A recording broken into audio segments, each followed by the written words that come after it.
At 27, I thought I understood my father. He was a powerful businessman who believed money gave him the right to make decisions for everyone around him. For years, he had paid my rent, covered my credit cards, and reminded me that everything I had came from him. So when my phone buzzed one Friday morning, I expected another ordinary banking notification. Instead, I saw, "Your credit card has been cancelled." I frowned. A second notification appeared. "Your account access has been restricted." Then another. My stomach tightened. I called the bank. "Your father contacted us this morning," the representative explained carefully. "He requested that all cards connected to his account be terminated." I couldn't believe it. My father had cancelled everything. I immediately called him. He answered on the third ring.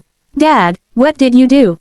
His voice was cold. "I did what I should have done years ago." "What does that mean?" "It means you're going to learn how to live without my money." I sat silently. Then he added, "You have 48 hours to move out of the apartment I pay for." The call ended. I stared at my phone, fighting back tears. My father had always treated money like a leash. But what he didn't know was that 6 months earlier, I had discovered something that could change everything. Something about our family's money. Something he had never expected me to find. 6 months earlier, I had started working for my father's company. He owned several businesses, but his biggest was a private investment firm called Westbridge Capital. My job wasn't important. I worked in the financial records department, mostly organizing documents and checking invoices.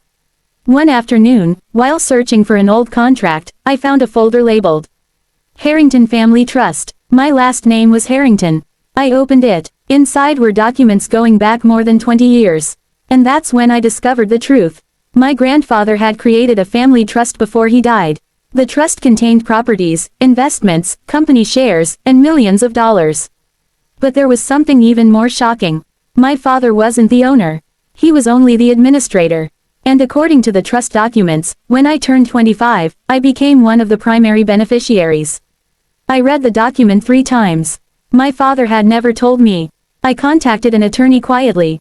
After reviewing the documents, she looked at me and said, "Your father has been managing assets that legally belong partly to you." "How much?" She hesitated. "Approximately $48 million. I couldn't breathe. 48 million. My father had spent years telling me I was dependent on him. But according to the documents, I wasn't dependent on him at all. I simply didn't know what belonged to me. My attorney advised me not to confront him immediately. So I didn't. Instead, I started learning everything. And eventually, I discovered something even more disturbing. My father had been transferring money from several trust investments into companies controlled by him. Not necessarily illegally, but without giving me the financial reports the trust required. My attorney filed a formal request for records. That's when my father realized I knew. And that's when his attitude changed. 2 days after he canceled my cards, I arrived at his office. He was sitting behind his massive mahogany desk. "You're here to ask for money?" he asked. No, that surprised him. "Then why are you here?" I placed a folder on his desk. "I want my financial records." He stared at the folder. "You don't understand how complicated these things are." "I understand enough." He opened the folder. His face changed. Inside were copies of the trust documents. "You went through my files." "No, I went through documents that legally concern me." He stood. "You're being manipulated by some lawyer." "No, Dad." I looked directly into his eyes. "You've been manipulating me for years." He slammed his hand on the desk. "Everything you have came from me." I shook my head. "No, everything I thought came from you was actually funded by Grandpa's trust." He became silent. Then I said the words he never expected. "I don't need your credit cards." He stared at me. "I don't need your apartment. And I don't need your permission to access my own money." 3 weeks later, we were sitting in a conference room with lawyers, accountants, and trustees. My father looked exhausted. The financial audit had revealed millions of dollars in transactions that required explanation. The trust wasn't simply a bank account. It owned properties, company shares, investment portfolios, and several commercial buildings. My portion was substantial. The family lawyer turned toward my father. "Mr. Harrington, your daughter's request for independent control is fully supported by the trust agreement." My father leaned back. For the first time in my life, he looked powerless. He looked at me. "Why didn't you come to me?" I answered honestly. "Because every time I came to you, you reminded me that I owed you." His eyes lowered. "I was trying to teach you responsibility. No, Dad, I paused. You were trying to make me afraid of losing you. The room became completely silent. 6 months later, I moved into my own house. I started my own investment company using only the money legally released to me from the trust. I didn't buy a mansion. I didn't buy a sports car. I didn't throw money around. Instead, I invested carefully and donated part of my inheritance to a foundation my grandfather had established for scholarships.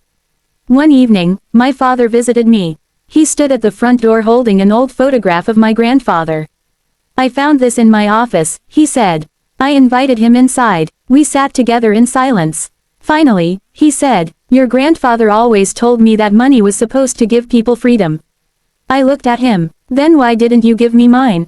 He looked away. "I was afraid." "Of what?" "That you would leave." I felt something break inside me. Not anger. Something softer. Sadness. "You didn't have to control me to keep me." He nodded. "I know." It was the first time my father had ever admitted he was wrong. Years later, people often asked me how I became financially independent. They expected me to tell them about investments or business strategies. But I always gave the same answer. I learned that financial freedom isn't just about having money. It's about knowing who actually controls it. My father thought canceling my credit cards would leave me helpless. He thought removing his money would make me come crawling back. Instead, it forced the truth into the open. He thought he controlled my life because he controlled the cards. But the money was never truly his. And when the truth finally came out, neither of us could pretend anymore. My father lost control of the money. But more importantly, he finally learned that love and control were never the same thing. And I learned the most valuable lesson of my life. Never confuse someone's permission to use money with their ownership of your future.